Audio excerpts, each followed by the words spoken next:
जय श्री कृष्ण। आज हम माघ मास के तीसरे अध्याय का महात्म्य सुनेंगे। राजा ने कहा, हे ब्राह्मण, भृंग ऋषि ने मणि पर्वत पर जो विद्याधरों को क्या उपदेश दिया था, उन सब को जानने की मेरी बड़ी इच्छा है, सो कृपया करके मुझे सुनाए।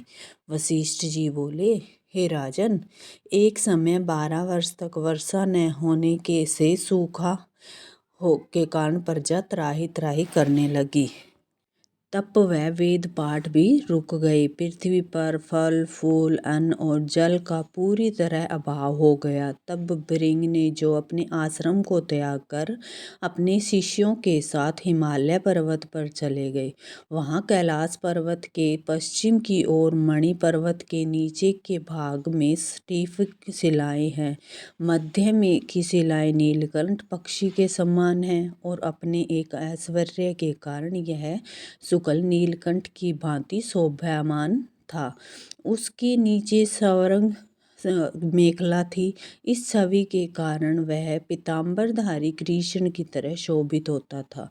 उसमें से एक दिव्य ज्योति निकलकर आसपास के वातावरण को शोभायमान करती थी।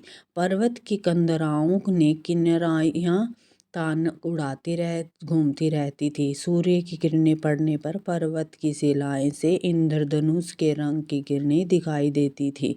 इस मनोहर छवि वाले पर्वत के निचले भाग में विद्याधरों ने अपनी पत्नियों के साथ मृदु घास पर विहार किया था करते थे।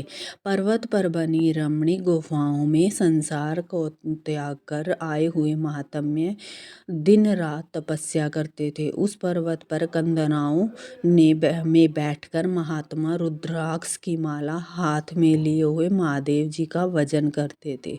चारों ओर का वातावरण सुंदर व शांत था। झरनों से गिरने वाला जल कण कल शब्द करते बहता रहता था। उस पर्वत की कंदराओं के हाथी और अपने बच्चों के साथ दिखाई देते थे। प्रत्येक पशु पक्षी मानो हर बोलियां बोलते थे। देव यज्ञ अप्सरागण किन्नर आदि विहार करते थे। राजा ने पूछा, हे मुनि, यह पर्वतराज बहुत ही आश्चर्यजनक है। वह कितना ऊंचा और कितना विशाल है। वशिष्ठ जी बोले, यह पर्वत 36 योजन ऊंचा है। उस पर अनेक प्रकार के वृक्ष तथा उत्तम लताएं शोभा पाती हैं, क्योंकि भृंग जी पृथ्वी पर दुर्भिक्षित पड़ जाने के कारण उस पर्वत पर गए थे। अतः उस पर्वत के वातावरण को देख अति प्रसन्न हुए। उन्होंने उसी पर निवास करने का विचार किया और एक सुंदर कंदरा में से एक निवास करने लगे और भृंग जी तपस्या करने लगे। जय श्री कृष्ण।